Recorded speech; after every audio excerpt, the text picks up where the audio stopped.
Hey everyone. Today I was enjoying the peacefulness of this beautiful village I'd created when a thought occurred to me.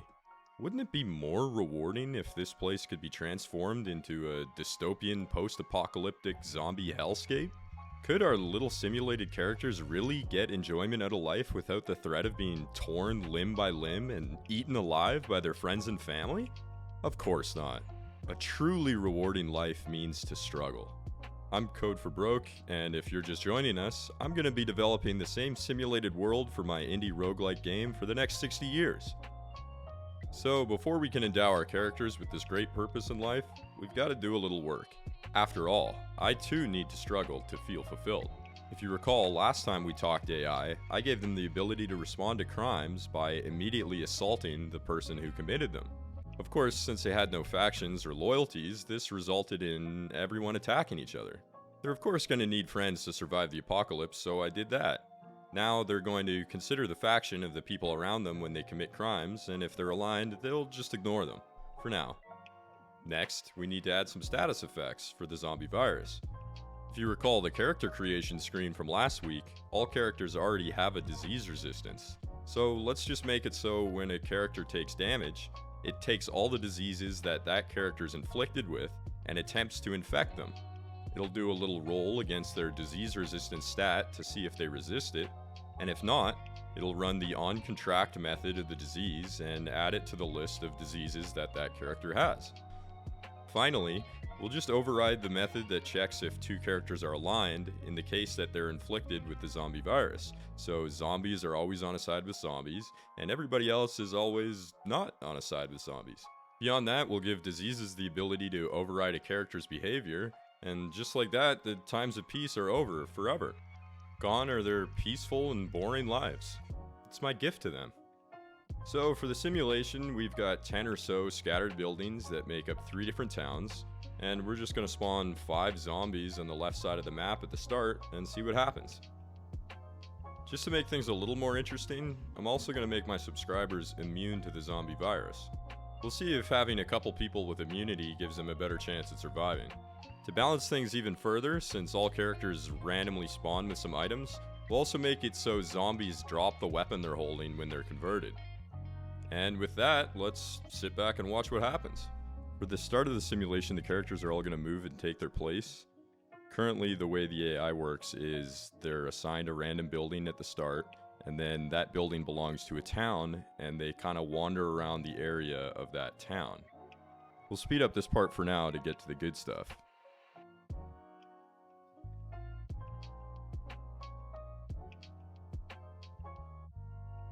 Here they are, the fellas, right on schedule. Looks like this guy, Isaac Martin, is going to make first contact.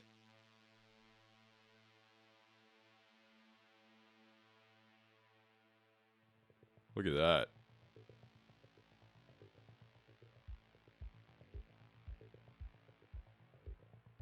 A couple more people joining in now. This guy's just got no legs. Oh, look at that. A subscriber with a sword. That's dangerous.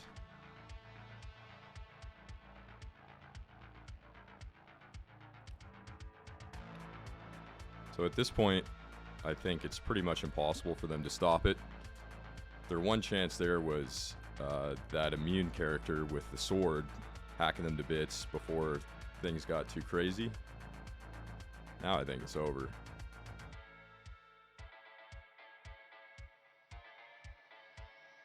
My man Zeke coming in to back him up.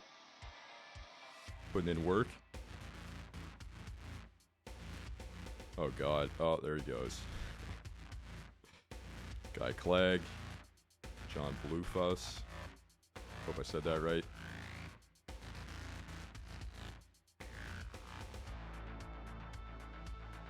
So it looks like this first little town that starts by the outbreak is pretty much done for. People put in their best effort, but it's over.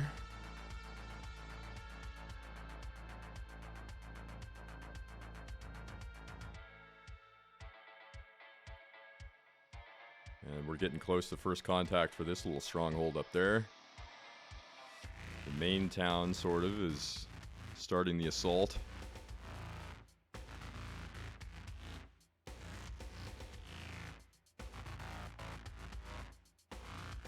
There's way too many non-subscribers here for them to stand a chance.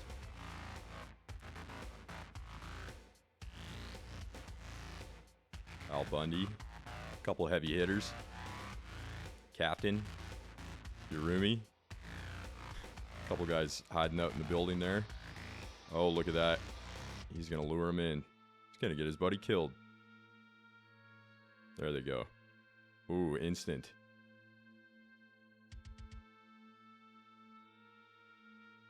Meanwhile, things aren't looking good down here either. Got a multi-front battle going on. Boss Righteous, they actually took somebody out there. Who's that? Crocodilic? My man.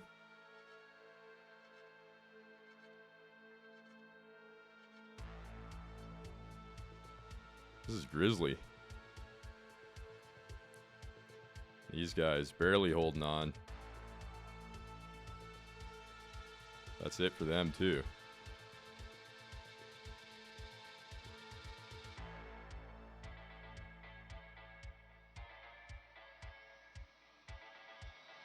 Look at this carnage.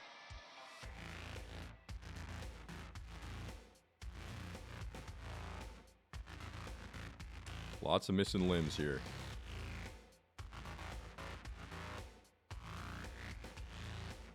Oh, check out this dude going hammer. Good effort. Good effort, pal. Tomb Fan largely ignoring. Romero getting into the fray. He's putting in work too. Oh, there goes the leg. Come on, man.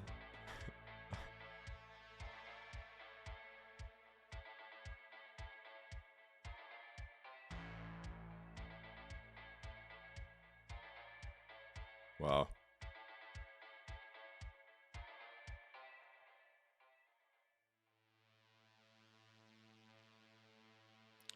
Few people still blissfully unaware of what's going on. Insane man hiding out in his house. Just pathfinding incorrectly. I'll explain what's going on with these guys in my next video. But basically I did the groundwork for some more content I'm working on, so I'll do a full explanation when that comes up.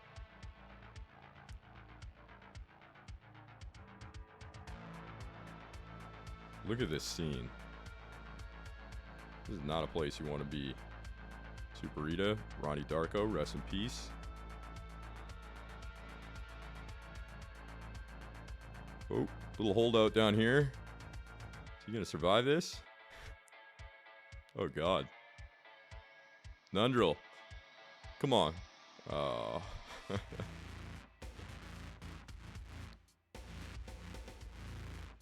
The last bastion of human life.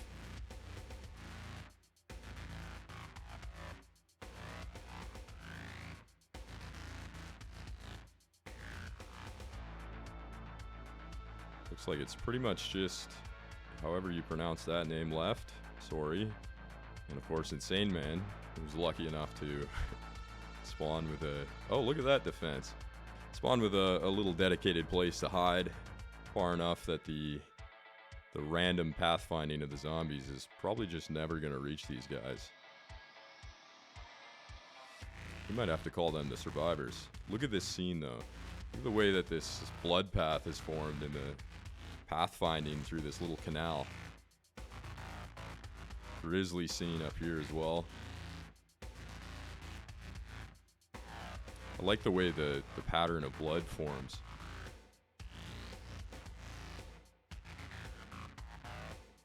I'll just let it run here for a bit to see if these guys ever get attacked while I talk about the future. Obviously, the AI is very limited right now. It'll be a lot more interesting when the NPCs have schedules. They should also vary their responses. We can achieve that by introducing AI variables. We could have bravery and intelligence. Different combinations of those two variables change how they react. Dumb but brave characters could charge into any battle, while smart and brave characters would seek a weapon first if they don't think they'll stand a chance. Dumb and cowardly characters could run and hide in their bed. Smart and cowardly characters might alert the town guards, or enter their homes and lock the door. I want to make it clear though that this is not a zombie game. Zombies are not even a big part of this game. This game is just going to be built on a very complex simulated world. And it's important when you're trying to make a complex and believable simulation that just everything makes sense. So that's why I'm spending the time implementing this in a serious way. So even if on the average playthrough you never encounter it at all, there has to be things in place to handle any situation in any area at any time. That's what makes the simulation interesting. So if you made it this far, please like, comment, share, subscribe, do anything to get this out there. The more attention this gets, the sooner I get to quit my job and work on it full time. Thanks.